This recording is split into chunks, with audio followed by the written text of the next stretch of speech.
এই পরিবারটির মধ্যে কোনো রকমের গোল বাঁধিবার কোনো সঙ্গত কারণ ছিল না। অবস্থাও সচ্ছল, মানুষগুলিও কেহই মন্দ নহে, কিন্তু তবুও গোল বাঁধিল। কেননা সঙ্গত কারণেই যদি মানুষের সব কিছু ঘটিত, তবে তো লোকালয়টা একটা অঙ্কের খাতার মতো হইত। একটু সাবধানে চলিলেই হিসাবে কোথাও কোনো ভুল ঘটিত না। যদি বা ঘটিত, সেটাকে রবার দিয়া মুছিয়া সংশোধন করিলেই চলিয়া যাইত। কিন্তু মানুষের ভাগ্য দেবতার রসবোধ আছে, গণিতশাস্ত্রে তাহার পাণ্ডিত্যও আছে, কি না জানি না, কিন্তু অনুরাগ নাই। মানব জীবনের যোগ বিয়োগের বিশুদ্ধ অঙ্কফলটি উদ্ধার করিতে তিনি মনোযোগ করেন না। এজন্য তাহার ব্যবস্থার মধ্যে একটা পদার্থ তিনি সংযোগ করিয়াছেন, সেটা অসঙ্গতি।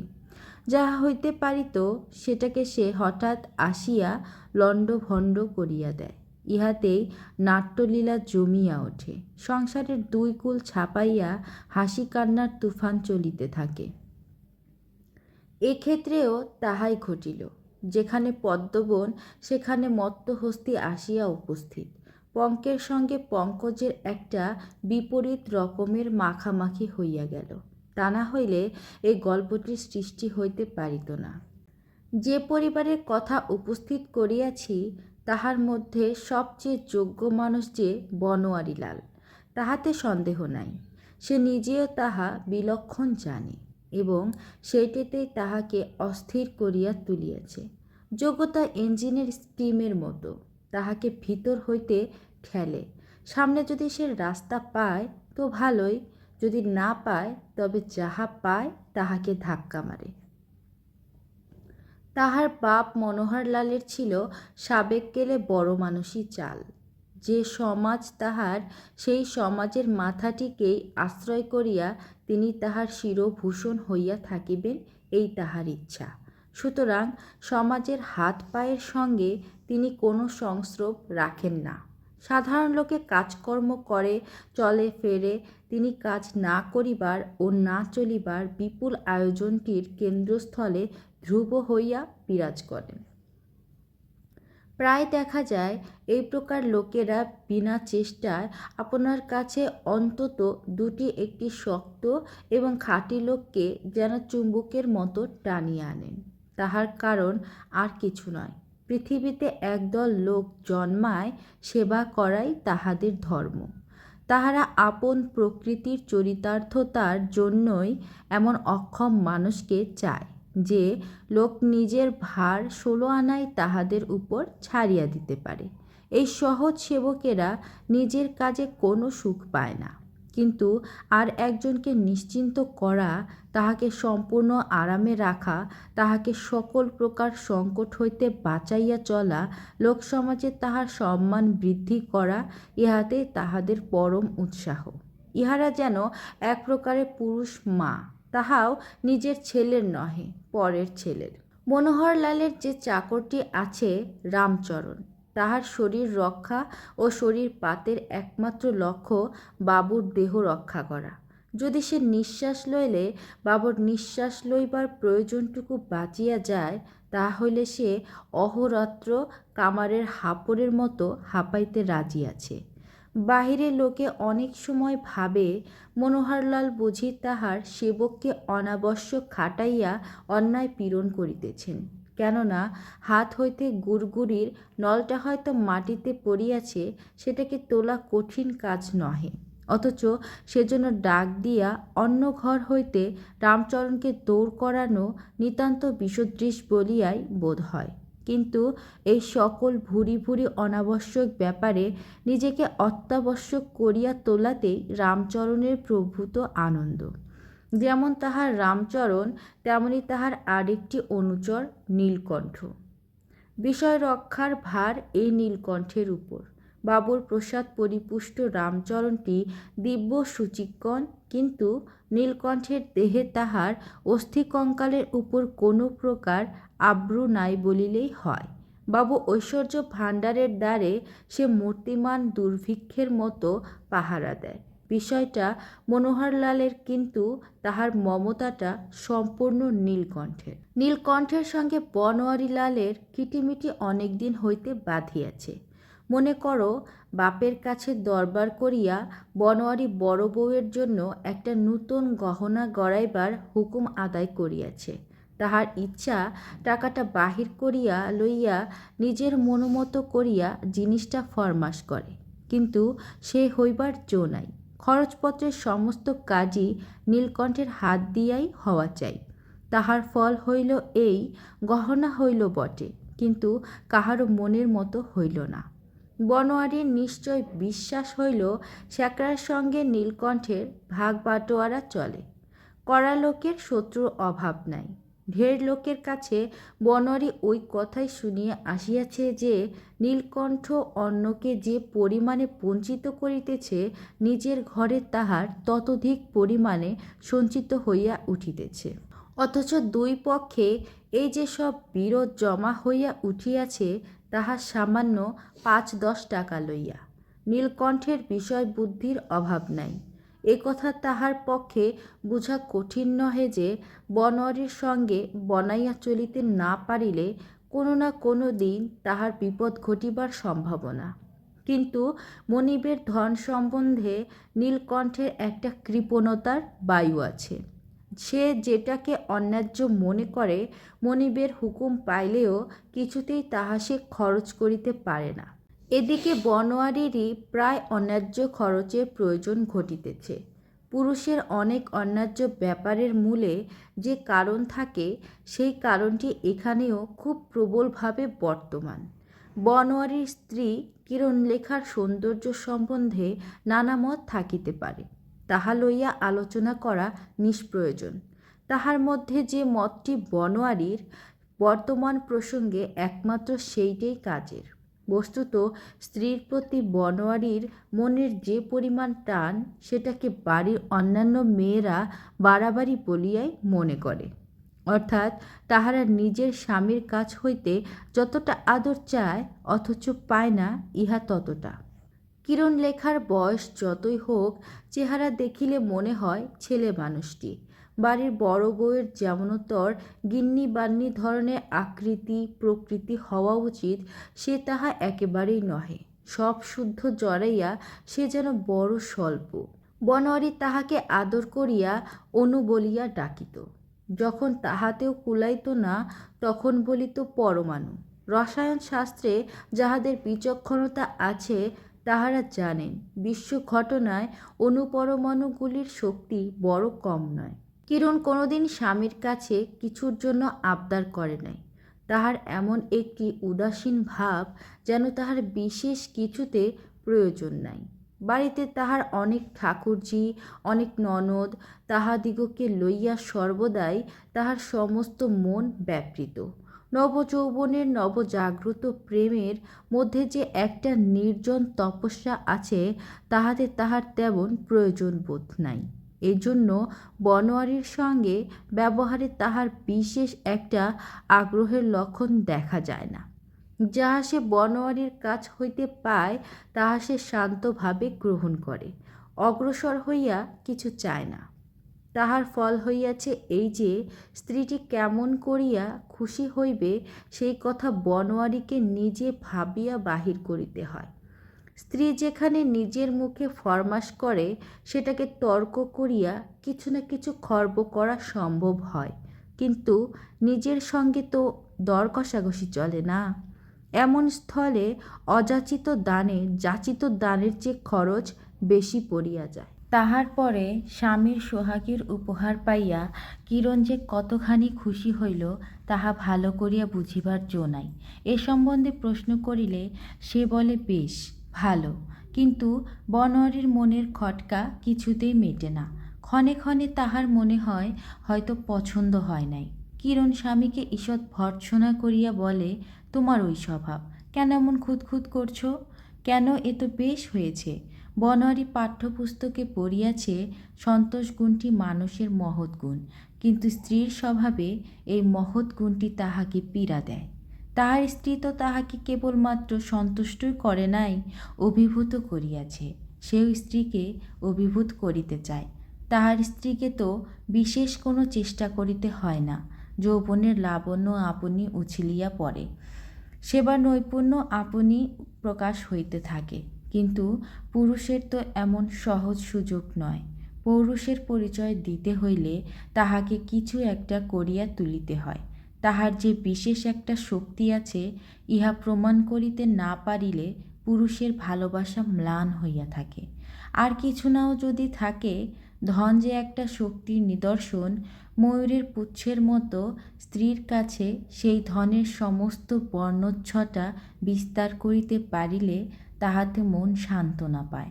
নীলকণ্ঠ বনোয়ারির প্রেমনাট্যলীলার এই আয়োজনটাতে বারংবার ব্যাঘাত ঘটাইয়াছে। বনোয়ারি বাড়ির বড়বাবু, তবু কিছুতে তাহার কর্তৃত্ব নাই। কর্তার প্রশ্রয় পাইয়া ভৃত্য হইয়া নীলকণ্ঠ তাহার উপরে আধিপত্য করে। ইহাতে বনোয়ারির যে অসুবিধা ও অপমান, সেটা আর কিছুর জন্য তত নহে যতটা পঞ্চস্বরের তুনে মনের মতো স্বর যোগাইবার অক্ষমতাবশত।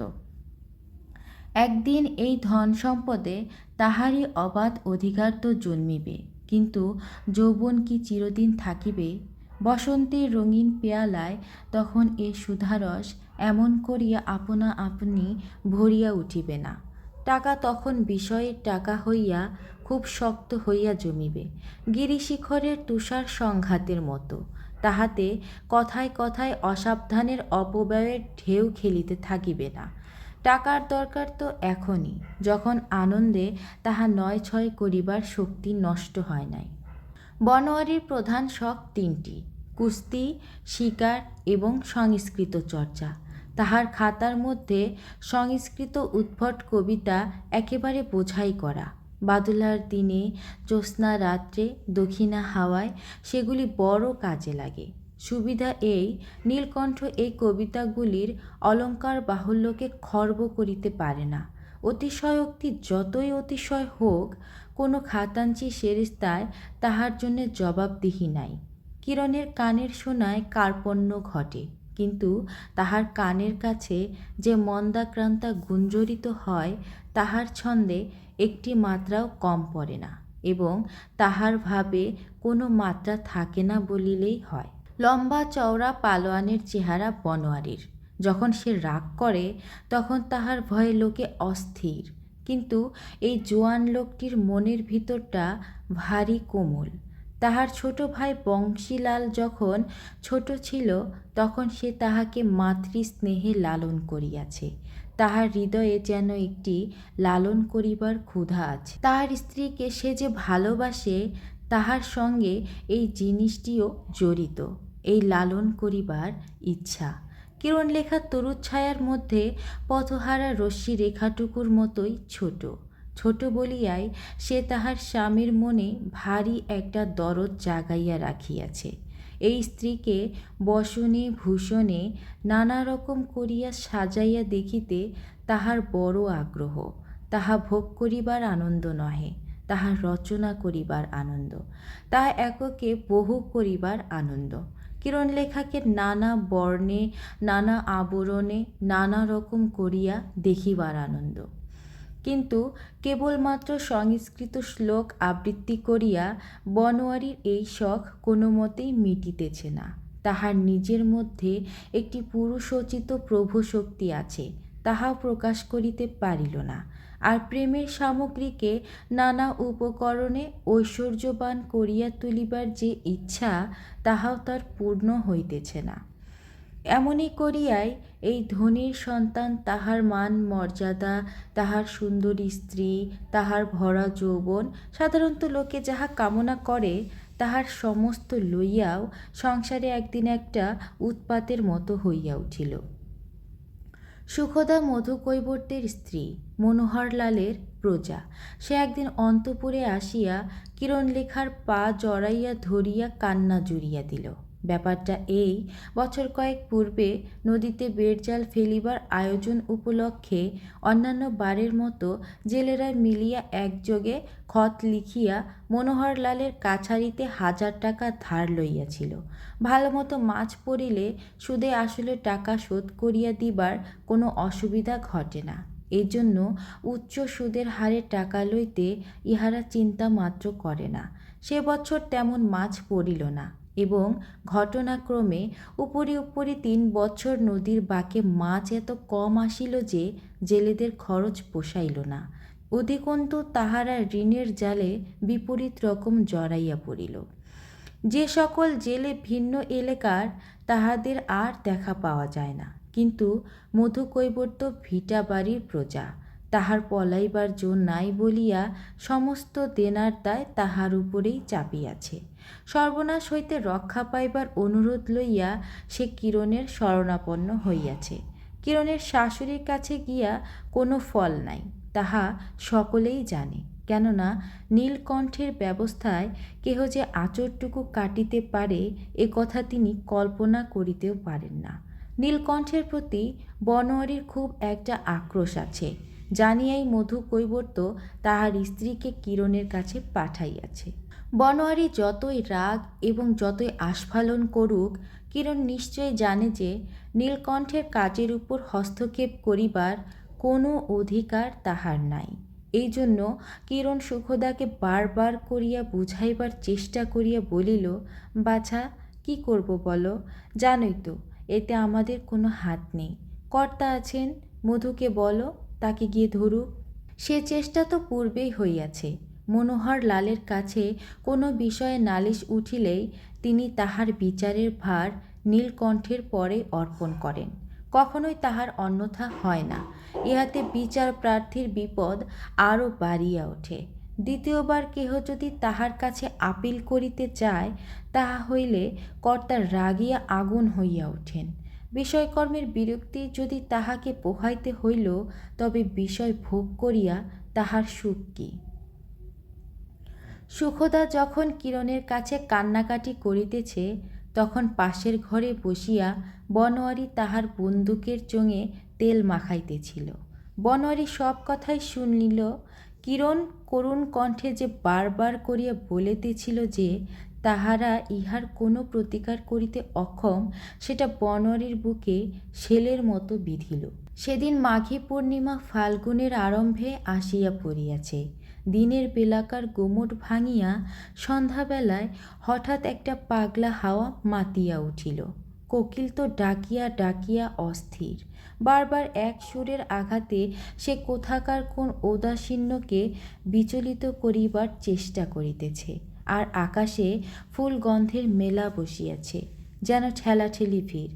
জানলার ঠিক পাশে অন্তঃপুরের বাগান হইতে মুচুকুন্দ ফুলের গন্ধ বসন্তের আকাশে নিবিড় নেশা ধরাইয়া দিল। কিরণ সেদিন লটকানের রং করা একখানি শাড়ি এবং খোঁপায় বেলফুলের মালা পরিয়াছে। এই দম্পতির চিরনিয়ম অনুসারে সেদিন বনোয়ারির জন্য ফাল্গুন ঋতুযাপনের উপযোগী একখানি লটকানের রঙিন চাদর ও বেলফুলের গোড়েমালা প্রস্তুত। রাত্রি প্রথম প্রহর কাটিয়া গেল, তবু বনোয়ারির দেখা নাই। যৌবনের ভরা পেয়ালাটি আজ তাহার কাছে কিছুতেই রুচিল না। প্রেমের বৈকুণ্ঠ লোকে এত বড় কুণ্ঠা লইয়া সে প্রবেশ করিবে কেমন করিয়া? মধুকৈবর্তের দুঃখ দূর করিবার ক্ষমতা তাহার নাই। সে ক্ষমতা আছে নীলকণ্ঠের। এমন কাপুরুষের কণ্ঠে পরাইবার জন্য মালা কে গাঁথিয়াছে? প্রথমেই সে তাহার বাহিরের ঘরে নীলকণ্ঠকে ডাকাইয়া আনিল এবং দেনার দায়ে মধুকৈবর্তকে নষ্ট করিতে নিষেধ করিল। নীলকণ্ঠ কহিল, মধুকে যদি প্রশ্রয় দেওয়া হয়, তাহা হইলে এই তামাদির মুখে বিস্তর টাকা বাকি পড়িবে। সকলেই ওজর করিতে আরম্ভ করিবে। বনোয়ারি তর্কে যখন পারিল না, তখন যাহা মুখে আসিল গাল দিতে লাগিল। বলিল, ছোট লোক। নীলকণ্ঠ কহিল, ছোটলোক না হইলে বড়লোকের শরণাপন্ন হইব কেন? বলিল, চোর। নীলকণ্ঠ বলিল, সে তো বটেই। ভগবান যাহাকে নিজের কিছুই দেন নাই, পরের ধনেই তো সে প্রাণ বাঁচায়। সকল গালি সে মাথায় করিয়া লইল। শেষকালে বলিল, উকিলবাবু বসিয়া আছেন, তাহার সঙ্গে কাজের কথাটা সারিয়া লই, যদি দরকার বোধ করেন তো আবার আসিব। বনোয়ারির ছোট ভাই বংশীকে নিজের দলে টানিয়া তখনই বাপের কাছে যাওয়া স্থির করিল। সে জানিত একলা গেলে কোনো ফল হইবে না, কেননা এই নীলকণ্ঠকে লইয়াই তাহার বাপের সঙ্গে পূর্বেই তাহার খিটিমিটি হইয়াছে। বাপ তাহার উপর বিরক্ত হইয়াই আছেন। একদিন ছিল যখন সকলেই মনে করিত মনোহরলাল তাহার বড় ছেলেকেই সবচেয়ে ভালোবাসেন, কিন্তু এখন মনে হয় বংশীর উপরেই তাহার পক্ষপাত। এই জন্যই বনোয়ারি বংশীকেও তাহার নালিশের পক্ষভুক্ত করিতে চাহিল। বংশী যাহাকে বলে অত্যন্ত ভালো ছেলে। এই পরিবারের মধ্যে সেই কেবল দুটো এক জামিন পাশ করিয়াছে। এবার সে আইনের পরীক্ষা দিবার জন্য প্রস্তুত হইতেছে। দিনরাত জাগিয়া পড়া করিয়া করিয়া তাহার অন্তরের দিকে কিছু জমা হইতেছে কিনা অন্তর্যামীই জানেন, কিন্তু শরীরের দিকে খরচ ছাড়া আর কিছুই নাই। এই ফাল্গুনের সন্ধ্যায় তাহার ঘরের জানলা বন্ধ। ঋতু পরিবর্তনের সময়টাকে তাহার ভারী ভয়। হাওয়ার প্রতি তাহার শ্রদ্ধা মাত্র নাই। টেবিলের উপর একটা কেরোসিনের ল্যাম্প জ্বলিতেছে। কতক বই মেজের উপরে, চৌকির পাশে রাশিকৃত, কতক টেবিলের উপরে, দেয়ালে কুলুঙ্গিতে কতকগুলো ওষুধের শিশি। বনোয়ারির প্রস্তাবে সে কোনো মতেই সম্মত হইল না। বনোয়ারি রাগ করিয়া গর্জিয়া উঠিল, তুই নীলকণ্ঠকে ভয় করিস? বংশী তাহার কোনো উত্তর না দিয়া চুপ করিয়া রহিল। বস্তুতই নীলকণ্ঠকে অনুকূল রাখিবার জন্য তাহার সর্বদাই চেষ্টা। সে প্রায় সমস্ত বৎসর কলিকাতার বাসাতেই কাটায়। সেখানে বরাদ্দ টাকার চেয়ে তাহার বেশি দরকার হইয়াই পড়ে। এই সূত্রে নীলকণ্ঠকে প্রসন্ন রাখাটা তাহার অভ্যস্ত। বংশীকে ভীরু, কাপুরুষ, নীলকণ্ঠের চরণ চারণ চক্রবর্তী বলিয়া খুব একচট গালি দিয়া বনোয়ারি একলাই বাপের কাছে গিয়া উপস্থিত। মনোহরলাল তাহাদের বাগানে দিঘির ঘাটে তাহার নধর শরীরটি উদ্ঘাটন করিয়া আরামে হাওয়া খাইতেছেন। পরিষদগণ কাছে বসিয়া কলিকাতার ব্যারিস্টারের জেরায় জেলা কোর্টে অপর পল্লীর জমিদার অখিল মজুমদার যে কিরূপ নাকাল হইয়াছিল তাহারই কাহিনী কর্তাবাবুর শ্রুতিমধুর করিয়া রচনা করিতেছিল। সেদিন বসন্ত সন্ধ্যার সুগন্ধ বায়ু সহযোগে সেই বৃত্তান্তটি তাহার কাছে অত্যন্ত রমণীয় হইয়া উঠিয়াছিল। হঠাৎ বনোয়ারি তাহার মাঝখানে পড়িয়া রস ভঙ্গ করিয়া দিল। ভূমিকা করিয়া নিজের বক্তব্য কথাটা ধীরে ধীরে পড়িবার মতো অবস্থা তাহার ছিল না। সে একেবারে গলা চড়াইয়া শুরু করিয়া দিল, নীলকণ্ঠের দ্বারা তাহাদের ক্ষতি হইতেছে। সে চোর, সে মনিবের টাকা ভাঙিয়া নিজের পেট ভরিতেছে। কথাটার কোনো প্রমাণ নাই এবং তাহা সত্যও নহে। নীলকণ্ঠের দ্বারা বিষয়ের উন্নতি হইয়াছে এবং সে চুরিও করে না। বনোয়ারি মনে করেছিল নীলকণ্ঠের সৎ স্বভাবের প্রতি অটল বিশ্বাস আছে বলিয়াই কর্তা সকল বিষয়েই তাহার পরে এমন চোখ বুজিয়া নির্ভর করেন। এটা তাহার ভ্রম। মনোহরলালের মনে নিশ্চয় ধারণা যে নীলকণ্ঠ সুযোগ পাইলে চুরি করিয়া থাকে, কিন্তু সেজন্য তাহার প্রতি তাহার কোনো অশ্রদ্ধা নাই, কারণ আবহমান কাল এমনই ভাবেই সংসার চলিয়া আসিতেছে। অনুচরগণের চুরির উচ্ছিষ্টেই তো চিরকাল বড় ঘর পালিত। চুরি করিবার চাতুরী যাহার নাই, মনিবের বিষয় রক্ষা করিবার বুদ্ধি বা তাহার যোগাইবে কোথা হইতে? ধর্মপুত্র যুধিষ্ঠিরদেরকে দিয়া তো জমিদারির কাজ চলে না। মনোহর অত্যন্ত বিরক্ত হইয়া উঠিয়া কহিলেন, আচ্ছা আচ্ছা, নীলকণ্ঠ কি করে না করে সে কথা তোমাকে ভাবিতে হইবে না।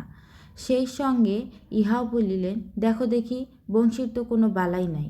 সে কেমন পড়াশোনা করিতেছে, ওই ছেলেটা তবু একটু মানুষের মতো। ইহার পরে অখিল মজুমদারের দুর্গতিক কাহিনীতে আর রস জমিল না। সুতরাং মনোহরলালের পক্ষে সেদিন বসন্তের বাতাস বৃথা বহিল এবং দিঘির কালো জলের উপর চাঁদের আলোর ঝকঝক করিয়া উঠিবার কোনো উপযোগিতা রহিল না। সেদিন সন্ধ্যাটা কেবল বৃথা হয় নাই, বংশী এবং নীলকণ্ঠের কাছে জানলা বন্ধ করিয়া বংশী অনেক রাত পর্যন্ত পড়িল এবং উকিলের সঙ্গে পরামর্শ করিয়া করিয়া নীলকণ্ঠ অর্ধেক রাত কাটাইয়া দিল। কিরণ ঘরের প্রদীপ নিবাইয়া দিয়া জানলার কাছে বসিয়া কাজকর্ম আজ সে সকাল সকাল সারিয়া লইয়াছে। রাত্রের আহার বাকি, কিন্তু এখনো বনোয়ারি খায় নাই, তাই সে অপেক্ষা করিতেছে। মধু কৈবর্তের কথা তাহার মনেও নাই। বনোয়ারি যে মধুর দুঃখের কোনো প্রতিকার করিতে পারে না, এ সম্বন্ধে কিরণের মনে ক্ষোভের লেশমাত্রও ছিল না। তাহার স্বামীর কাছ হইতে কোনোদিন সে কোনো বিশেষ ক্ষমতার পরিচয় পাইবার জন্য উৎসুক নহে। পরিবারের গৌরবেই তাহার স্বামীর গৌরব। তাহার স্বামী তাহার শ্বশুরের বড় ছেলে, ইহার চেয়ে তাহাকে যে আরও বড় হইতে হইবে এমন কথা কোনোদিন তাহার মনেও হয় নাই। ইহারা যে গোসাইগঞ্জের সুবিখ্যাত হালদার বংশ। বনোয়ারি অনেক রাত্রি পর্যন্ত বাহিরের বারান্দায় পায়চারি সমাধা করিয়া ঘরে আসিল। সে ভুলিয়া গিয়াছে যে তাহার খাওয়া হয় নাই। কিরণ যে তাহার অপেক্ষায় না খাইয়া বসিয়া আছে, এই ঘটনাটা সেদিন যেন তাহাকে বিশেষ করিয়া আঘাত করিল। কিরণের এই কষ্ট স্বীকারের সঙ্গে তাহার নিজের অকর্মণ্যতা যেন খাপ খাইল না। অন্যের গ্রাস তাহার গলায় বাঁধিয়া যাইবার জো হইল। বনোয়ারি অত্যন্ত উত্তেজনার সহিত স্ত্রীকে বলিল, যেমন করিয়া পারি মধু কৈবর্তকে আমি রক্ষা করিব। কিরণ তাহার এই অনাবশ্যক উগ্রতায় বিস্মিত হইয়া কহিল, শোনো একবার, তুমি তাহাকে বাঁচাইবে কেমন করিয়া? মধুর দেনা বনোয়ারি নিজে শোধ করিয়া দিবে, এই তাহার পণ। কিন্তু বনোয়ারির হাতে কোনোদিন তো টাকা জমে না। স্থির করিল, তাহার 3টে ভালো বন্দুকের মধ্যে একটা বন্দুক এবং একটা দামি হীরার আংটি বিক্রয় করিয়া সে অর্থ সংগ্রহ করিবে। কিন্তু গ্রামে এসব জিনিসের উপযুক্ত মূল্য জুটিবে না এবং বিক্রয়ের চেষ্টা করিলে চারিদিকে লোকে কানাকানি করিবে। এই জন্য কোনো একটা ছুতা করিয়া বনোয়ারি কলিকাতায় চলিয়া গেল। যাইবার সময় মধুকে ডাকিয়া আশ্বাস দিয়া গেল, তাহার কোনো ভয় নাই। এদিকে বনোয়ারি শরণাপন্ন হইয়াছে বুঝিয়া নীলকণ্ঠ মধুর উপরে রাগিয়া আগুন হইয়া উঠিয়াছে। পেয়াদার উৎপীড়নে কৈবর্ত পাড়ার আর মান সম্ভ্রম থাকে না। কলিকাতা হইতে বনোয়ারি যেদিন ফিরিয়া আসিল, সেই দিনই মধুর ছেলে স্বরূপ হাঁপাইতে হাঁপাইতে ছুটিয়া আসিয়া একেবারে বনোয়ারির পা জড়াইয়া ধরিয়া হাউমাউ করিয়া কান্না জুড়িয়া দিল। কিরে, কি ব্যাপারখানে কি? স্বরূপ বলিল, তাহার বাপকে নীলকণ্ঠ কাল রাত্রি হইতে কাছারিতে বন্ধ করিয়া রাখিয়াছে। বনোয়ারির সর্বশরীর রাগে কাঁপিতে লাগিল। কহিল, এখনই গিয়া থানায় খবর দিয়া আইগে। কি সর্বনাশ! থানায় খবর নীলকণ্ঠের বিরুদ্ধে? তাহার পা উঠিতে চায় না। শেষকালে বনোয়ারির তাড়নায় থানায় গিয়া সে খবর দিল। পুলিশ হঠাৎ কাছারিতে আসিয়া বন্ধনদশা হইতে মধুকে খালাস করিল এবং নীলকণ্ঠ ও কাছারির কয়েকজন পেয়াদাকে আসামি করিয়া ম্যাজিস্ট্রেটের কাছে চালান করিয়া দিল। মনোহর বিষম ব্যতিব্যস্ত হইয়া পড়িলেন। তাহার মকদ্দমার মন্ত্রীরা ঘুষের উপলক্ষ করিয়া পুলিশের সঙ্গে ভাগ করিয়া টাকা লুটিতে লাগিল। কলিকাতা হইতে এক ব্যারিস্টার আসিল। সে একেবারে কাঁচা, নতুন পাশ করা। সুবিধা এই, যত ফি তাহার নামে খাতায় খরচ পড়ে তত ফি তাহার পকেটে উঠে না। ওদিকে মধু কৈবর্তের পক্ষে জেলা আদালতের একজন মাতব্বর উকিল নিযুক্ত হইল। কে যে তাহার খরচ যোগাইতেছে বোঝা গেল না। নীলকণ্ঠের 6 মাস মেয়াদ হইল। হাইকোর্টের আপিলেও তাহাই বহাল রহিল। ঘড়ি এবং বন্দুকটা যে উপযুক্ত মূল্যে বিক্রয় হইয়াছে তাহা ব্যর্থ হইল না। আপাতত মধু বাঁচিয়া গেল এবং নীলকণ্ঠের জেল হইল। কিন্তু এই ঘটনার পরে মধু তাহার ভিটায় টিকিবে কি করিয়া? বনোয়ারি তাহাকে আশ্বাস দিয়া কহিল, তুই থাক, তোর কোনো ভয় নাই। কিসের জোরে সে আশ্বাস দিল তাহা সেই জানে, বোধ করি নিছক নিজের পৌরুষের স্পর্ধায়। বনোয়ারি যে এই ব্যাপারের মূলে আছে তাহা সে লুকাইয়া রাখিতে বিশেষ চেষ্টা করে নাই। কথাটা প্রকাশ হইল, এমনকি কর্তার কানেও গেল। তিনি চাকরকে দিয়া বুলাইয়া পাঠাইলেন, বনোয়ারি যেন কদাচ আমার সম্মুখে না আসে। বনোয়ারির পিতার আদেশ অমান্য করিল না। কিরণ তাহার স্বামীর ব্যবহার দেখিয়া অবাক। এ কি কাণ্ড! বাড়ির বড়বাবু বাপের সঙ্গে কথাবার্তা বন্ধ, তার উপরে নিজেদের আমলাকে জেলে পাঠাইয়া বিশ্বের লোকের কাছে নিজের পরিবারের মাথা হেঁট করিয়া দেওয়া, তাও এই এক সামান্য মধুকৈবর্তকে লইয়া। অদ্ভুত বটে! এ বংশে কতকাল ধরিয়া কত বড়বাবু জন্মিয়াছে, এবং কোনো দিন নীলকণ্ঠেরও অভাব নাই। নীলকণ্ঠের বিষয় ব্যবস্থার সমস্ত দায় নিজেরা লইয়াছে, আর বড়বাবুরা সম্পূর্ণ নিশ্চেষ্টভাবে বংশগৌরব রক্ষা করিয়াছে। এমন বিপরীত ব্যাপার তো কোনো দিন ঘটে নাই। আজ এই পরিবারের বড়বাবুর পদের অবনতি ঘটাতে বড় বউয়ের সম্মানে আঘাত লাগিল। ইহাতে এতদিন পরে আজ স্বামীর প্রতি কিরণের যথার্থ অশ্রদ্ধার কারণ ঘটিল। এতদিন পরে তাহার বসন্তকালের লটকানে রঙের শাড়ি এবং খোপার বেলফুলের মালা লজ্জায় ম্লান হইয়া গেল। কিরণের বয়স হইয়াছে, অথচ সন্তান হয় নাই। এই নীলকণ্ঠই একদিন কর্তার মতো করাইয়া পাত্রী দেখিয়া বনোয়ারির আরেকটি বিবাহ প্রায় পাকাপাকি স্থির করিয়াছিল। বনোয়ারি হালদার বংশের বড় ছেলে। সকল কথার আগে এ কথা তো মনে রাখতে হইবে, সে অপুত্রক থাকিবে, ইহা তো হইতেই পারে না। এই ব্যাপারে কিরণের বুক দূর দূর করিয়া কাঁপিয়া উঠিয়াছিল, কিন্তু ইহা সে মনে মনে না স্বীকার করিয়া থাকিতে পারে নাই যে কথাটা সঙ্গত। তখনও সে নীলকণ্ঠের উপরে কিছুমাত্র রাগ করে নাই। সে নিজের ভাগ্যকেই দোষ দিয়াছে। তাহার স্বামী যদি নীলকণ্ঠের রাগিয়া মারিতে না যাইত এবং বিবাহ সম্বন্ধ ভাঙিয়া দিয়া পিতামাতার সঙ্গে রাগারাগি না করিত, তবে কিরণ সেটাকে অন্যায় মনে করিত না। এমনকি বনোয়ারি যে তাহার বংশের কথা ভাবিল না, ইহাতে অতি গোপনে কিরণের মনে বনোয়ারির পৌরুষের প্রতি একটু অশ্রদ্ধাই হইয়াছিল। বড় ঘরের দাবি কি সামান্য দাবি? তাহার যে নিষ্ঠুর হইবার অধিকার আছে। তাহার কাছে কোনো তরুণী স্ত্রীর কিংবা কোনো দুঃখী কৈবর্তের সুখ দুঃখের কতটুকুই বা মূল্য। সাধারণত যাহা ঘটিয়া থাকে, একবার তাহা না ঘটিলে কেহই তাহা ক্ষমা করিতে পারে না। এ কথা বনোয়ারি কিছুতেই বুঝিতে পারিল না। সম্পূর্ণরূপে এ বাড়ির বড়বাবু হওয়াই তাহার উচিত ছিল।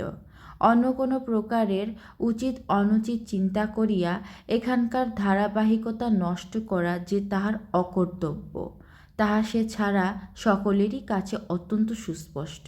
এ লইয়া কিরণ তাহার দেবরের কাছে কত দুঃখই করিয়াছে।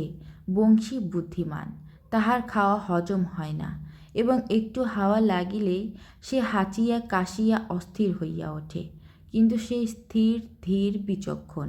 সে তাহার আইনের বইয়ের যে অধ্যায়টি পড়িতেছিল, সেইটেকে টেবিলের উপর খোলা অবস্থায় উপুর করিয়া রাখিয়া কিরণকে বলিল, এ পাগলামি ছাড়া আর কিছুই নহে। কিরণ অত্যন্ত উদ্বেগের সহিত মাথা নাড়িয়া কহিল, জানো তো ঠাকুরপো, তোমার দাদা যখন ভালো আছেন তখন বেশ আছেন, কিন্তু একবার যদি ক্ষেপেন তবে তাহাকে কেহ সামলাইতে পারে না। আমি কি করি বলো তো? পরিবারের সকল প্রকৃতিস্থ লোকের সঙ্গেই যখন কিরণের মতের সম্পূর্ণ মিল হইল, তখন সেইটেই বনোয়ারির বুকে সকলের চেয়ে বাজিল। এই একটুখানি স্ত্রীলোক অনতিস্ফুট চাঁপা ফুলটির মতো পেল, ইহার হৃদয়টিকে আপন বেদনার কাছে টানিয়া আনিতে পুরুষের সমস্ত শক্তি পরাস্ত হইল।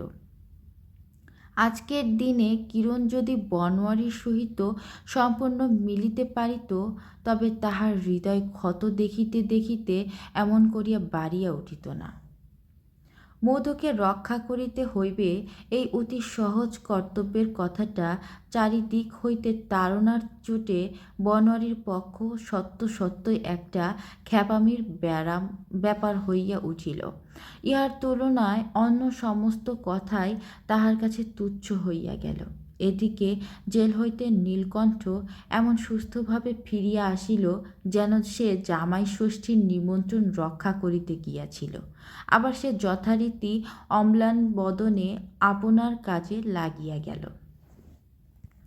মধুকে ভিটা ছাড়া করিতে না পারিলে প্রজাদের কাছে নীলকণ্ঠের মান রক্ষা হয় না। মানের জন্য সে বেশি কিছু ভাবে না, কিন্তু প্রজারা তাহাকে না মানিলে তাহার কাজ চলিবে না। এই জন্যই তাহাকে সাবধান হইতে হয়। তাই মধুকে তৃণের মতো উৎপাটিত করিবার জন্য তাহার নিড়ানিতে শান দেওয়া শুরু হইল। এবার বনোয়ারি আর গোপনে রহিল না। এবার সে নীলকণ্ঠকে স্পষ্টই জানাইয়া দিল যে যেমন করিয়া হোক মধুকে উচ্ছেদ হইতে সে দিবে না। প্রথমত মধুর দেনা সে নিজে হইতে সমস্ত শোধ করিয়া দিল। তাহার পরে আর কোনো উপায় না দেখিয়া সে নিজে গিয়া ম্যাজিস্ট্রেটকে জানাইয়া আসিল যে নীলকণ্ঠ অন্যায় করিয়া মধুকে বিপদে ফেলিবার উদ্যোগ করিতেছে। হৈতেশীরা বনোয়ারিকে সকলেই বুঝাইল, যেরূপ কাণ্ড ঘটিতেছে তাহাতে কোনোদিন মনোহর তাহাকে ত্যাগ করিবে। ত্যাগ করিতে গেলে যেসব উৎপাত পোহাইতে হয় তাহা যদি না থাকিত, তবে এতদিনে মনোহর তাহাকে বিদায় করিয়া দিত। কিন্তু বনোয়ারির মা আছেন এবং আত্মীয় স্বজনের নানা লোকের নানা প্রকার মত, এই লইয়া একটা গোলমাল বাধাইয়া তুলিতে তিনি অত্যন্ত অনিচ্ছুক বলিয়াই এখনো মনোহর চুপ করিয়া আছেন। এমনই হইতে হইতে একদিন সকালে হঠাৎ দেখা গেল মধুর ঘরে তালা বন্ধ। রাতারাতি সে যে কোথায় গিয়াছে তাহার খবর নাই। ব্যাপারটা নিতান্ত অশোভন হইতেছে দেখিয়া নীলকণ্ঠ জমিদার সরকার হইতে টাকা দিয়া তাহাকে সপরিবারে কাশী পাঠাইয়া দিয়াছে। পুলিশ তাহা জানে, এজন্য কোনো গোলমাল হইল না। অথচ নীলকণ্ঠ কৌশলে গুজব রটাইয়া দিল যে মধুকে তাহার স্ত্রী পুত্র কন্যা সমেত অমাবস্যা রাত্রে কালীর কাছে বলি দিয়া মৃতদেহগুলি ছালায় পুড়িয়া মাঝগঙ্গায় ডুবাইয়া দেওয়া হইয়াছে। ভয়ে সকলের শরীর শিহরিয়া উঠিল এবং নীলকণ্ঠের প্রতি জনসাধারণের শ্রদ্ধা পূর্বের চেয়ে অনেক পরিমাণে বাড়িয়া গেল। বনোয়ারি যাহা লইয়া মাতিয়াছিল উপস্থিত মতো তাহার শান্তি হইল, কিন্তু সংসারটি তাহার কাছে আর পূর্বের মতো রহিল না। বংশীকে একদিন বনোয়ারি অত্যন্ত ভালোবাসিত। আজ দেখিল বংশী তাহার কেহ নহে, সে হালদার গোষ্ঠীর। আর তাহার কিরণ, যাহার ধ্যানরূপটি যৌবনারম্ভের পূর্ব হইতে ক্রমে ক্রমে তাহার হৃদয়ের লতাবিতানটিকে জড়াইয়া জড়াইয়া আচ্ছন্ন করিয়া রহিয়াছে, সেও সম্পূর্ণ তাহার নহে, সেও হালদার গোষ্ঠীর। একদিন ছিল যখন নীলকণ্ঠের ফরমাসে গড়া গহনা তাহার এই হৃদয় বিহারিণী কিরণের গায়ে ঠিকমতো মানাইত না বলিয়া বনোয়ারি খুঁতখুঁত করিত। আজ দেখিল কালিদাস হইতে আরম্ভ করিয়া অমরু ও চৌরকবির যে সমস্ত কবিতার সোহাগে সে প্রেয়সীকে মণ্ডিত করিয়া আসিয়াছে, আজ তাহা এই হালদার গোষ্ঠীর বড় বউকে কিছুতেই মানাইতেছে না। হায় রে, বসন্তের হাওয়া তবু বহে, রাত্রে শ্রাবণের বর্ষণ তবু মুখরিত হইয়া উঠে এবং অতৃপ্ত প্রেমের বেদনা শূন্য হৃদয়ের পথে পথে কাঁদিয়া কাঁদিয়া বেড়ায়। প্রেমের নিবিড়তায় সকলের তো প্রয়োজন নাই। সংসারের ছোট কুনকের মাপের বাধা বরাদ্দে অধিকাংশ লোকের বেশ চলিয়া যায়।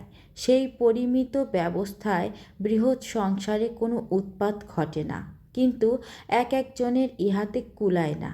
তাহারা অজাত পক্ষী শাবকের মতো কেবলমাত্র ডিমের ভিতরকার সংকীর্ণ খাদ্যরসটুকু লইয়া বাঁচে না। তাহারা ডিম ভাঙিয়া বাহির হইয়াছে।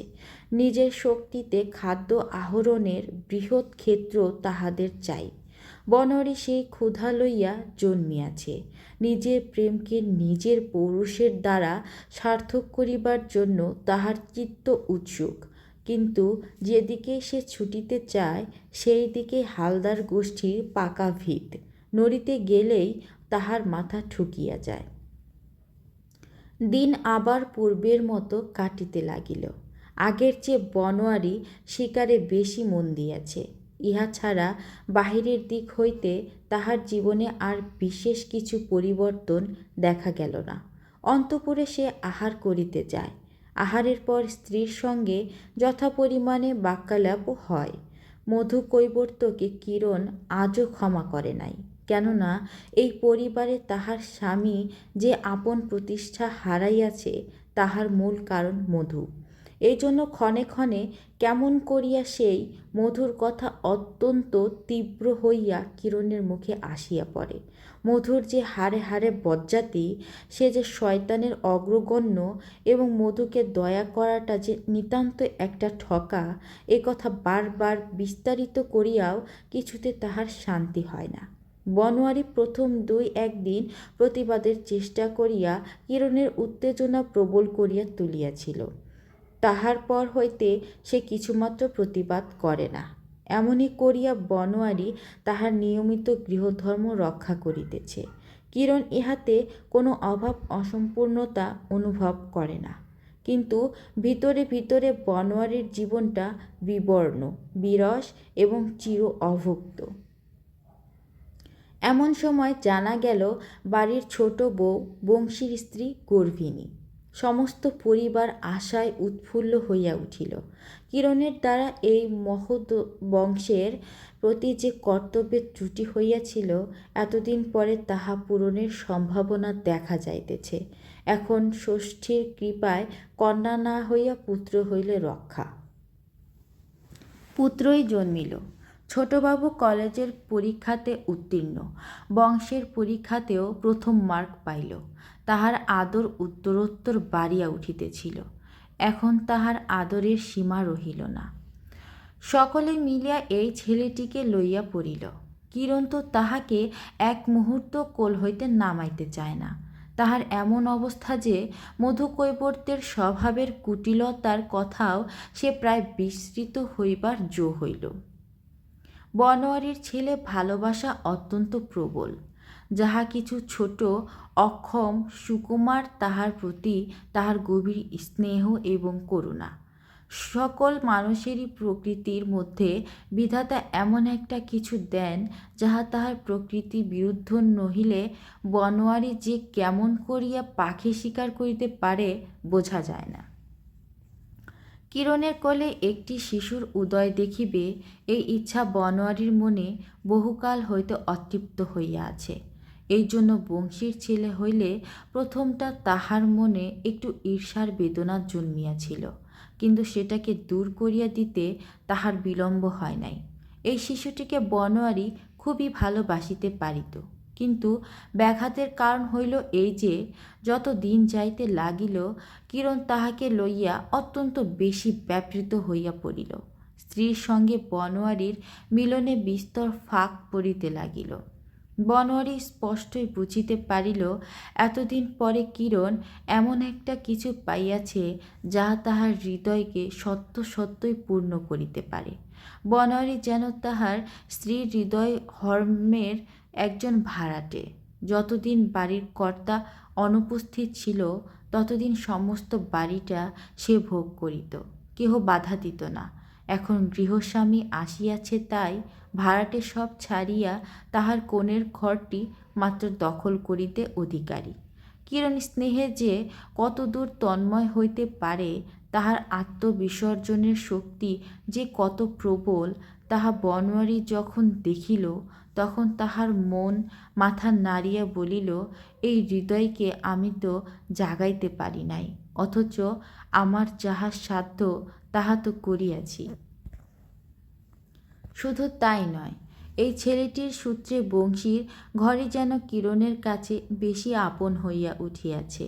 তাহার সমস্ত মন্ত্রণা আলোচনা বংশীর সঙ্গেই ভালো করিয়া জমে। সেই সূক্ষ্ম বুদ্ধি, সূক্ষ্ম শরীর, রসরক্তহীন ক্ষীণজীবী ভীরু মানুষটার প্রতি বনোয়ারি অবজ্ঞা ক্রমেই গভীরতর হইতেছিল।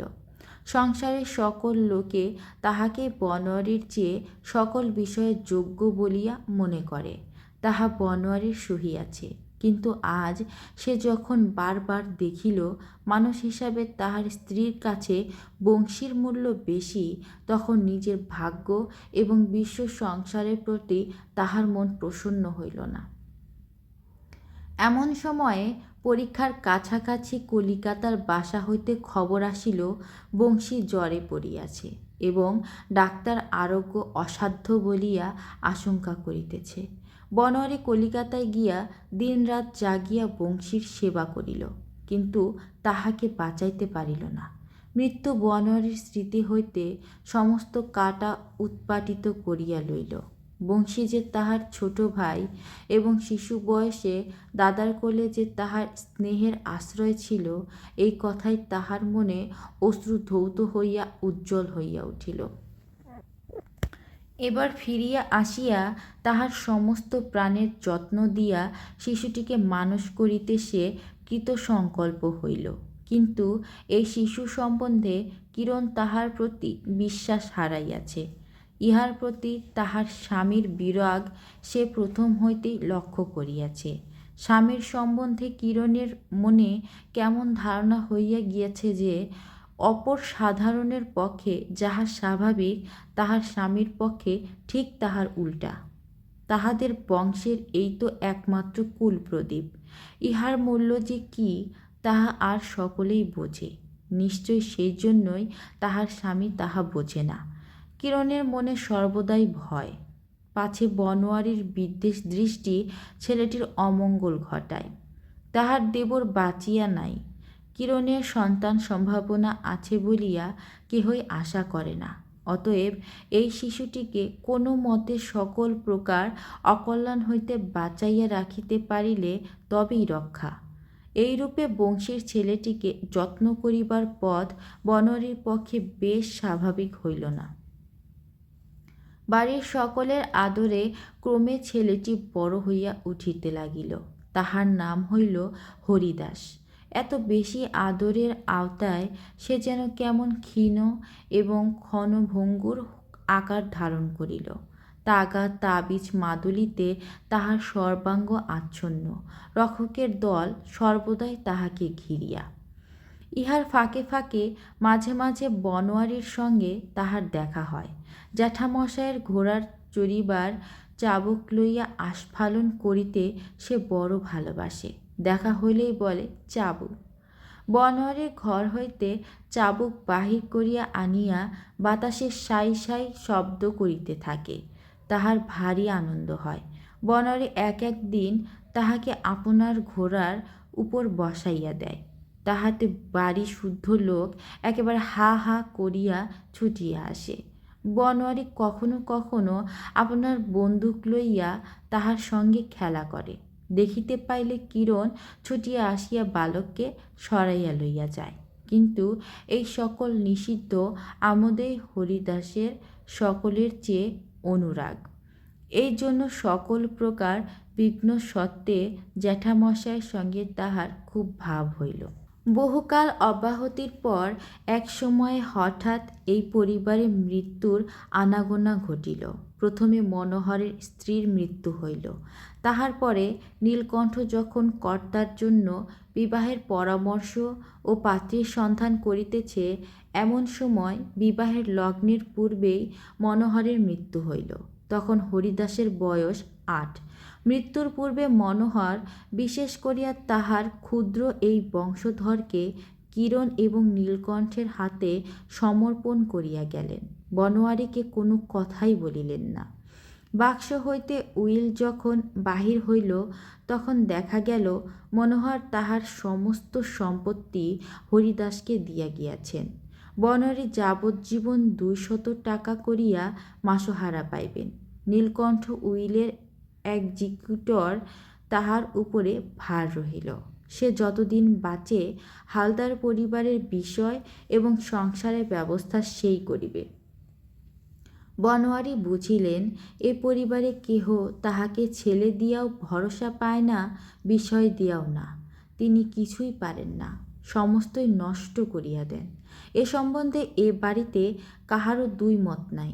অতএব তিনি বরাদ্দ মতো আহার করিয়া কনের ঘরে নিদ্রা দিবেন, তাহার পক্ষে এইরূপ বিধান। তিনি কিরণকে বলিলেন, আমি নীলকণ্ঠের পেনশন খাইয়া বাঁচিবে না। এ বাড়ি ছাড়িয়া চলো আমার সঙ্গে কলিকাতায়। ওমা, সে কি কথা! এ তো তোমারই বাপের বিষয়, আর হরিদাস তো তোমারই আপনার ছেলের তুল্য। ওকে বিষয় লিখিয়া দেওয়া হইয়াছে বলিয়া তুমি রাগ করো কেন? হায় হায়, তাহার স্বামীর হৃদয় কি কঠিন! এই কচি ছেলের উপরেও ঈর্ষা করিতে তাহার মন ওঠে। তাহার শ্বশুর যে উইলটি লিখিয়াছে, কিরণ মনে মনে তাহার সম্পূর্ণ সমর্থন করে। তাহার নিশ্চয় বিশ্বাস, বনোয়ারির হাতে যদি বিষয় পড়িত, তবে রাজ্যের যত ছোট লোক, যত যদুমধু, যত কৈবর্ত এবং মুসলমান জোলার দল তাহাকে ঠকাইয়া কিছু আর বাকি রাখিত না, এবং হালদার বংশের এই ভাবী আশায় একদিন অকুলে ভাসিত। শ্বশুরের কুলে বাতি জ্বালিবার দীপটি তো ঘরে আসিয়াছে, এখন তাহার তৈল সঞ্চয় যাহাতে নষ্ট না হয়, নীলকণ্ঠই তো তাহার উপযুক্ত প্রহরী। বনোয়ারি দেখিল নীলকণ্ঠ অন্তঃপুরে আসিয়া ঘরে ঘরে সমস্ত জিনিসপত্রের লিস্ট করিতেছে, এবং যেখানে যত সিন্দুক বাক্স আছে তাহাতে তালাচাবি লাগাইতেছে। অবশেষে কিরণের শোবার ঘরে আসিয়া সে বনোয়ারির নিত্য ব্যবহার্য সমস্ত দ্রব্য ফর্দভুক্ত করিতে লাগিল। নীলকণ্ঠের অন্তঃপুরে গতিবিধি আছে, সুতরাং কিরণ তাহাকে লজ্জা করে না। কিরণ শ্বশুরের শোকে ক্ষণে ক্ষণে অশ্রু মুছিবার অবকাশে বাষ্পরুদ্ধ কণ্ঠে বিশেষ করিয়া সমস্ত জিনিস বুঝাইয়া দিতে লাগিল। বনোয়ারি সিংহ গর্জনে গর্জিয়া উঠিয়া নীলকণ্ঠকে বলিল, তুমি এখনই আমার ঘর হইতে বাহির হইয়া যাও। নীলকণ্ঠ নম্র হইয়া কহিল, বড়বাবু, আমার তো কোনো দোষ নাই। কর্তার উইল অনুসারে আমাকে তো সমস্ত বুঝিয়া লইতে হইবে। আসবাবপত্র সমস্তই তো হরিদাসের। কিরণ মনে মনে কহিল, দেখো একবার ব্যাপারখানা দেখো, হরিদাস কি আমাদের পর? নিজের ছেলের সামগ্রী ভোগ করিতে আবার লজ্জা কিসের? আর জিনিসপত্র মানুষের সঙ্গে যাইবে নাকি? আজ না হয় কাল ছেলেপুলেরাই তো ভোগ করিবে। এ বাড়ির মেঝে বনোয়ারির পায়ের তলায় কাটার মতো বিঁধিতে লাগিল। এ বাড়ির দেয়াল তাহার দুই চক্ষুকে যেন দগ্ধ করিল। তাহার বেদনা যে কিসের, তাহা বলিবার লোকও এই বৃহৎ পরিবারে কেহ নাই। এই মুহূর্তে বাড়িঘর সমস্ত ফেলিয়া বাহির হইয়া যাইবার জন্য বনোয়ারির মন ব্যাকুল হইয়া উঠিল, কিন্তু তাহার রাগের জ্বালা যে থামিতে চায় না। সে চলিয়া যাইবে, আর নীলকণ্ঠ আরামে একাধিপত্য করিবে, এ কল্পনা সে সহ্য করিতে পারিল না। এখনই কোনো একটা গুরুতর অনিষ্ট করিতে না পারিলে তাহার মন শান্ত হইতে পারিতেছে না। সে বলিল, নীলকণ্ঠ কেমন বিষয় রক্ষা করিতে পারে আমি তাহা দেখিব। বাহিরে তাহার পিতার ঘরে গিয়া দেখিল, সে ঘরে কেহই নাই। সকলেই অন্তঃপুরের তৈজসপত্র ও গহনা প্রভৃতির খবরদারি করিতে গিয়াছে। অত্যন্ত সাবধান লোকেরও সাবধানতায় ত্রুটি থাকিয়া যায়। নীলকণ্ঠের হুঁশ ছিল না যে কর্তার বাক্স খুলিয়া উইল বাহির করিবার পরে বাক্সের চাবি লাগানো হয় নাই। সেই বাক্সে তালা বাঁধা মূল্যবান সমস্ত দলিল ছিল। সেই দলিলগুলির উপরেই এই হালদার বংশের সম্পত্তির ভিত্তি প্রতিষ্ঠিত। বনোয়ারি এই দলিলগুলির বিবরণ কিছুই জানে না, কিন্তু এগুলি যে অত্যন্ত কাজের এবং ইহাদের অভাবে মামলা মকদ্দমায় পদে পদে ঠকিতে হইবে তাহা সে বোঝে। কাগজগুলি লইয়া সে নিজের একটি রুমালে জড়াইয়া তাহাদের বাহিরের বাগানে চাপাতলায় বাঁধানো চাতালে বসিয়া অনেকক্ষণ ধরিয়া ভাবিতে লাগিল। পরদিন শ্রাদ্ধ সম্বন্ধে আলোচনা করিবার জন্য নীলকণ্ঠ বনোয়ারির কাছে উপস্থিত হইল। নীলকণ্ঠের দেহের ভঙ্গি অত্যন্ত বিনম্র। কিন্তু তাহার মুখের মধ্যে এমন একটা কিছু ছিল অথবা ছিল না, যাহা দেখিয়া অথবা কল্পনা করিয়া বনরের পিত্ত জ্বলিয়া গেল। তাহার মনে হইল নম্রতার দ্বারা নীলকণ্ঠ তাহাকে ব্যঙ্গ করিতেছে। নীলকণ্ঠ বলিল, কর্তার শ্রাদ্ধ সম্বন্ধে বনোয়ারি তাহাকে কথা শেষ করিতে না দিয়াই বলিয়া উঠিল, আমি তাহার কি জানি। নীলকণ্ঠ কহিল, সে কি কথা, আপনি তো শ্রাদ্ধধিকারী। মস্ত অধিকার, শ্রাদ্ধের অধিকার। সংসার কেবল ওইটুকুতে আমার প্রয়োজন আছে, আমি আর কোনো কাজেরই না। বনোয়ারি গর্জিয়া উঠিল, যাও যাও, আমাকে বিরক্ত করিও না। নীলকণ্ঠ গেল, কিন্তু তাহার পিছন হইতে বনোয়ারির মনে হইল সে হাসিতে হাসিতে গেল। বনোয়ারির মনে হইল বাড়ির সমস্ত চাকর বাকর এই অশ্রদ্ধিত, এই পরিত্যক্তকে লইয়া আপনাদের মধ্যে হাসি তামাশা করিতেছে। যে মানুষ বাড়ির অথচ বাড়ির নহে, তাহার মতো ভাগ্য কর্তৃক পরিহসিত আর কে আছে? পথের ভিক্ষুকও নহে। বনোয়ারি সেই দলিলের তাড়া লইয়া বাহির হইল। হালদার পরিবারের প্রতিবেশী ও প্রতিযোগী জমিদার ছিল প্রতাপপুরের বারজ্যে জমিদারেরা। বনোয়ারি স্থির করিল, এই দলিল দস্তাবেজ তাহাদের হাতে দিব, বিষয় সম্পত্তির সমস্ত ছারখার হইয়া যাক।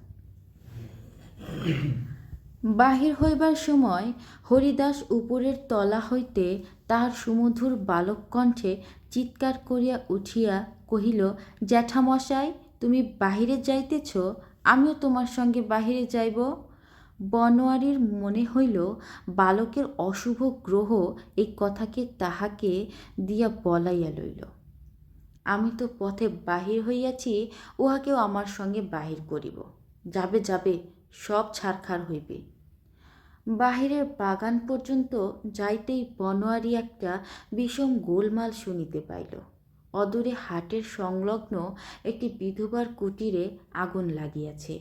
বনোয়ারির চিরাভ্যাসক্রমে এ দৃশ্য দেখিয়া সে আর স্থির থাকিতে পারিল না। তাহার দলিলের তাড়া সে চাপাতলে রাখিয়া আগুনের কাছে ছুটিল। যখন ফিরিয়া আসিল, দেখিল তাহার সেই কাগজের তাড়া নাই। মুহূর্তের মধ্যে হৃদয়ে শেল বিঁধাইয়া এই কথাটা মনে হইল, নীলকণ্ঠের কাছে আবার আমার হার হইল। বিধবার ঘর জ্বালিয়া ছাই হইয়া গেলে তাহাতে ক্ষতি কী ছিল? তাহার মনে হইল চতুর নীলকণ্ঠই ওটা পুনর্বার সংগ্রহ করিয়াছে। একেবারে ঝড়ের মতো সে কাছারি ঘরে আসিয়া উপস্থিত। নীলকণ্ঠ তাড়াতাড়ি বাক্স বন্ধ করিয়া সসম্ভ্রমে দাঁড়াইয়া উঠিয়া বনোয়ারিকে প্রণাম করিল। বনোয়ারির মনে হইল ওই বাক্সের মধ্যে সে কাগজ লুকাইল। কোনো কিছু না বলিয়া একেবারে সেই বাক্সটা খুলিয়া তাহার মধ্যে কাগজ ঘাটিতে লাগিল। তাহার মধ্যে হিসাবের খাতা এবং তাহারই জোগাড়ের সমস্ত নথি বাক্স উপর করিয়া ঝাড়িয়া কিছুই মিলিল না। রুদ্ধপ্রায় কণ্ঠে বনোয়ারি কহিল, তুমি চাপাতলায় গিয়াছিলে? নীলকণ্ঠ বলিল, আগে হ্যাঁ, গিয়াছিলাম বৈকি। দেখিলাম আপনি ব্যস্ত হইয়া ছুটিতেছেন, কি হইল তাহাই জানিবার জন্য বাহির হইয়াছিলাম। বনোয়ারি, আমার রুমালে বাঁধা কাগজগুলো তুমি লইয়াছ? নীলকণ্ঠ নিতান্ত ভালো মানুষের মতোই কহিল, আগে না। বনোয়ারি, মিথ্যা কথা বলিতেছ, তোমার ভালো হইবে না, এখনই ফিরাইয়া দাও। বনোয়ারি মিথ্যা তর্জন গর্জন করিল। কি জিনিস তাহার হারাইয়াছে তাহাও সে বলিতে পারিল না, এবং সেই চোরাই মাল সম্বন্ধে তাহার কোনো জোর নাই জানিয়া সে মনে মনে অসাবধান মুড়ো আপনাকেই যেন ছিন্ন ছিন্ন করিতে লাগিল। কাছারিতে এইরূপ পাগলামি করিয়া সে চাপাতলায় আবার খোঁজাখুঁজি করিতে লাগিল। মনে মনে মাতৃদিব্য করিয়া সে প্রতিজ্ঞা করিল, যে করিয়া হোক এই কাগজগুলো পুনরায় উদ্ধার করিব, তবেই আমি ছাড়িব। কেমন করিয়া উদ্ধার করিবে তাহা চিন্তা করিবার সামর্থ্য তাহার ছিল না। কেবল ক্রুদ্ধ বালকের মতো বারবার মাটিতে পদাঘাত করিতে করিতে বলিল, উদ্ধার করিবই করিবই করিবই। শ্রান্ত দেহে সে গাছতলায় বসিল। কেহ নাই, তাহার কেহ নাই, এবং তাহার কিছুই নাই। এখন হইতে নিঃসম্বলে আপন ভাগ্যের সঙ্গে এবং সংসারের সঙ্গে তাহাকে লড়াই করিতে হইবে। তাহার পক্ষে মান সম্ভ্রম নাই, ভদ্রতা নাই, প্রেম নাই, স্নেহ নাই, কিছুই নাই। আছে কেবল মরিবার এবং মারিবার অধ্যবসায়। এইরূপ মনে মনে ছটফট করিতে করিতে নিরতিশয় ক্লান্তিতে চাতালের উপর পড়িয়া কখন সে ঘুমাইয়া পড়িয়াছে, যখন জাগিয়া উঠিল তখন হঠাৎ বুঝিতে পারিল না কোথায় সে আছে। ভালো করিয়া সজাগ হইয়া উঠিয়া বসিয়া দেখে তাহার শিয়রের কাছে হরিদাস বসিয়া। বনোয়ারিকে জাগিতে দেখিয়া হরিদাস বলিয়া উঠিল, জ্যাঠামশাই, তোমার কি হারাইয়াছে বলো দেখি। বনোয়ারি স্তব্ধ হইয়া গেল। হরিদাসের এ প্রশ্নের উত্তর করিতে পারিল না। হরিদাস কহিল, আমি যদি দিতে পারি আমাকে কি দেবে? বনোয়ারির মনে হইল হয়তো আর কিছু। সে বলিল, আমার যাহা আছে সব তোকে দিব। এ কথা সে পরিহাস করিয়াই বলিল। সে জানে তাহার কিছুই নাই। তখন হরিদাস আপন কাপড়ের ভিতর হইতে বনোয়ারির রুমালে মোড়া সেই কাগজের তারা বাহির করিল। এই রঙিন রুমালটাতে বাঘের ছবি আঁকা ছিল। সেই ছবি তাহার জ্যাঠা তাহাকে অনেকবার দেখাইয়াছে। এই রুমালটার প্রতি হরিদাসের বিশেষ লোভ। সেই জন্যই অগ্নিদাহের গোলমালে ভৃত্যেরা যখন বাহিরে ছুটিয়াছিল, সেই অবকাশে বাগানে আসিয়া হরিদাস চাপাতলায় দূর হইতে এই রুমালটা দেখিয়াই চিনিতে পারিয়াছিল। হরিদাসকে বনোয়ারির বুকের কাছে টানিয়া লইয়া চুপ করিয়া বসিয়া রহিল। কিছুক্ষণ পরে তাহার চোখ দিয়া ঝরঝর করিয়া জল পড়িতে লাগিল। তাহার মনে পড়ল অনেক দিন পূর্বে সে তাহার এক নূতন কেনা কুকুরকে শায়েস্তা করিবার জন্য তাহাকে বারবার চাবুক মারিতে বাধ্য হইয়াছিল। একবার তাহার চাবুক হারাইয়া গিয়াছিল, কোথাও সে খুঁজিয়া পাইতেছিল না। যখন চাবুকের আশা পরিত্যাগ করিয়া সে বসিয়া আছে, এমন সময় দেখিল সেই কুকুরটা কোথা হইতে চাবুকটা মুখে করিয়া মনিবের সম্মুখে আনিয়া পরমানন্দে লেজ নাড়িতেছে। আর কোনো দিন কুকুরকে সে চাবুক মারিতে পারে নাই। বনোয়ারি তাড়াতাড়ি চোখের জল মুছিয়া ফেলিয়া কহিল, হরিদাস, তুই কি চাস আমাকে বল। হরিদাস কহিল, আমি তোমার ওই রুমালটা চাই জ্যাঠামশাই। বনোয়ারি কহিল, আয় হরিদাস, তোকে কাঁধে চড়াই। হরিদাসকে কাঁধে তুলিয়া লইয়া বনোয়ারি তৎক্ষণাৎ অন্তঃপুরে চলিয়া গেল। শয়নঘরে গিয়া দেখিল কিরণ সারাদিন রৌদ্রে দেওয়া কম্বলখানি বারান্দা হইতে তুলিয়া আনিয়া ঘরের মেঝের উপর পাতিতেছে। বনোয়ারি কাঁধের উপর হরিদাসকে দেখিয়া সে উদ্বিগ্ন হইয়া বলিয়া উঠিল, নামাইয়া দাও, নামাইয়া দাও, উহাকে তুমি ফেলিয়া দিবে। বনোয়ারি কিরণের মুখের দিকে স্থির দৃষ্টি রাখিয়া কহিল, আমাকে আর ভয় করিও না, আমি ফেলিয়া দিব না। এই বলিয়া সে কাঁধ হইতে নামাইয়া হরিদাসকে কিরণের কোলের কাছে অগ্রসর করিয়া দিল।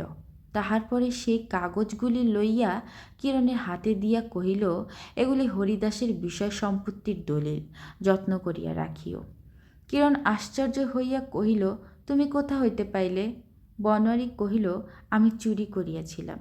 তাহার পর হরিদাসকে বুকে টানিয়া কহিল, এই নে বাবা, তোর জ্যাঠামশাইয়ের যে মূল্যবান সম্পত্তিটির প্রতি তোর লোভ পড়িয়াছে, এই নে। বলিয়া রুমালটি তাহার হাতে দিল।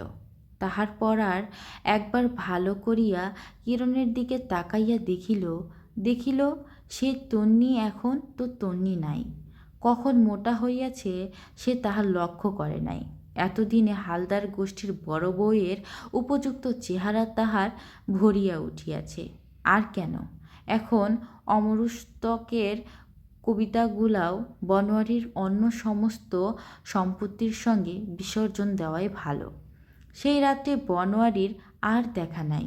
কেবল সে একছত্র চিঠি লিখিয়া গেছে যে সে চাকরি খুঁজিতে বাহির হইল।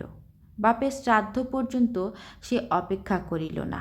দেশশুদ্ধ লোক তাই লইয়া তাহাকে ধিক ধিক করিতে লাগিল।